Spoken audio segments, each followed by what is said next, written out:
વિદ્યાર્થી મિત્રો મજામાં હશો? આપનું સ્વાગત છે અમારી YouTube ચેનલ તરગાડી શર્મા.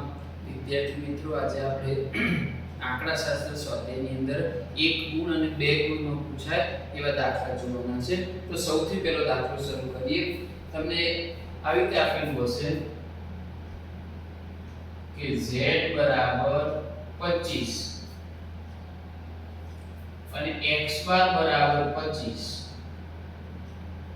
તો m બરાબર ખાલી જગ્યા. તો વિદ્યાર્થી મિત્રો જ્યારે મધ્યક, મધ્યસ્થ અને બહુલક ત્રણેય એક રકમમાં આપેલું હોય ત્યારે તમારે મધ્યક, મધ્યસ્થ અને બહુલક ત્રણેયનો સંબંધ દર્શાવતું આશાતીત સૂત્ર ની મદદ લઈને દાખલો ગણવાનો છે. તો સૂત્ર આવું છે, ધ્યાન આપજો. z બરાબર 3m - 2x બાર. તો વિદ્યાર્થી મિત્રો z કેટલા આપેલા છે? 25. m શોધવાના છે. x બાર કેટલા આપેલા છે? 25. તો 25 તો કેટલા થશે? 50.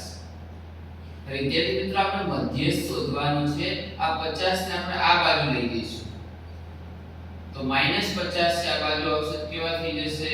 +50. તો 50 અને 25 વિદ્યાર્થી મિત્રો કેટલા થશે?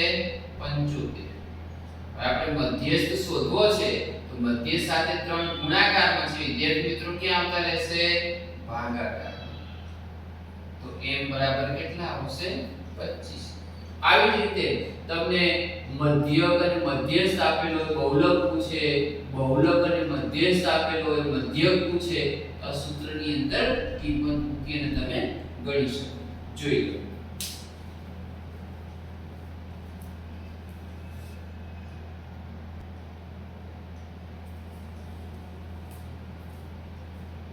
ઓકે, બીજી રકમ જોઈએ વિદ્યાર્થી મિત્રો. શું આપેલું છે? x બાર - z બરાબર 3 અને x બાર - z બરાબર 3 અને x બાર + z બરાબર 45. તો m બરાબર ખાલી જગ્યા. તો આ રીતે વિદ્યાર્થી મિત્રો એક વખત માઈનસ અને એક વખત પ્લસ આપેલું હોય ને તો કઈ રીતે દાખલો ગણવાનો છે જોઈ લો. શું કરશું સૌથી પહેલા? તો કે x બાર - z બરાબર 3 અને આ જે આપેલું છે ને x બાર + z બરાબર 45 એને નીચે મૂકી દેવાનું. -z અને +z વિદ્યાર્થી મિત્રો ઉડી જશે. હવે 1x બાર એ કઈ નથી તો 1 સમજવાના. 1x બાર ને 1x બાર તો કેટલા થશે? 2x બાર. અને અહીંયા 45 ને 3 કેટલા થશે? 48. તો x બાર શોધવા માટે આપણે 48 ના છેદમાં કેટલા લઈ જઈશું? 2. તો વિદ્યાર્થી મિત્રો 48 ને 2 વડે ભાગશું તો કેટલા આવશે? 24.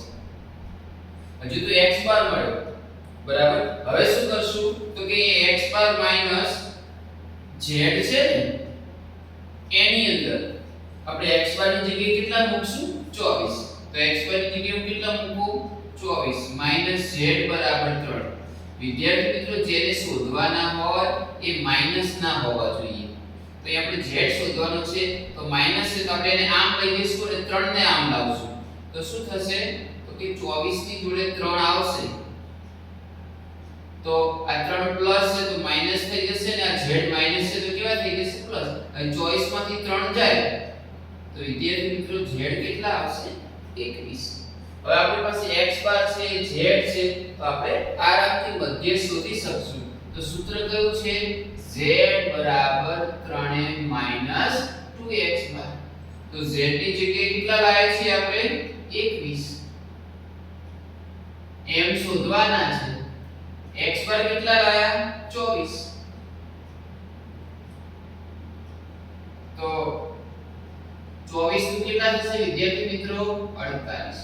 હવે અહીંયા મધ્ય શોધવાનો છે, બરાબર. તો મધ્યસ્થ પ્લસ માં છે તો ધ્યાન આપજો વિદ્યાર્થી મિત્રો જેને શોધવાનો એ પ્લસ હોય તો એને પેલી બાજુ નહીં લઈ જવાની, બીજી સંખ્યાને લઈ જવાની. તો અહીંયા 48 છે આ બાજુ આવશે તો 21 + 48 બરાબર 3m. તો 3m બરાબર કેટલા થશે વિદ્યાર્થી મિત્રો? 69. અને હવે m શોધવા માટે આપણે 69 ને 3 વડે ભાગીએ તો m બરાબર કેટલા આવશે? 23. જોઈ લો બરાબર.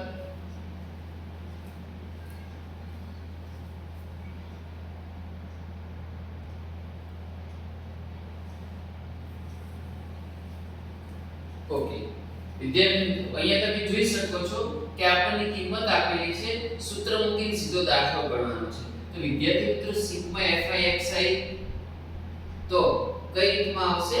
સીધી રીતમાં. સીધી રીતનું સૂત્ર છે મધ્યક શોધવાનું, ધ્યાન આપજો બરાબર. સૂત્રો ખાસ તૈયાર કરી નાખવાના. x બાર બરાબર સિગ્મા fi xi છેદમાં સિગ્મા fi. તો fi xi કેટલા છે વિદ્યાર્થી મિત્રો? 1790 અને સિગ્મા fi કેટલા આપેલા છે? 50. તો પહેલા 0 ઉડી જશે બરાબર.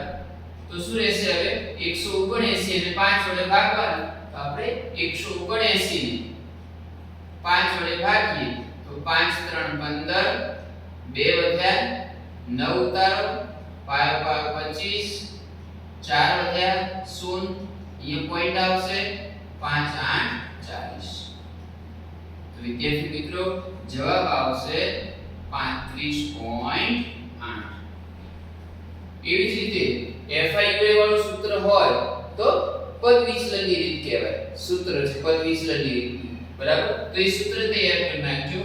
x બાર બરાબર a સ્મોલ કે કેપિટલ ગમે એ આપેલો હોય, સ્મોલ પણ આપી શકે, પ્લસ સિગ્મા FIUI છેદમાં સિગ્મા fi ગુણ્યા c એટલે વર્ગ લંબાઈ, પણ હવે c ના જગ્યાએ h આપે છે તો આપણે h કરી નાખીએ. તો a કેટલા છે વિદ્યાર્થી મિત્રો? 62.5. સિગ્મા FIUA કેટલા છે? -13. સિગ્મા fi કેટલા છે? 100 અને વર્ગ લંબાઈ h કેટલાની છે? 15. પ્લસ માઈનસ થશે. તો વિદ્યાર્થી મિત્રો આપણે શું કરશું? 13 ગુણ્યા 15 કરશું અને એના બે પોઈન્ટ કાપી લઈશું. તો 15 ગુણ્યા 13 અથવા 13 ગુણ્યા 15 જે કરવાય.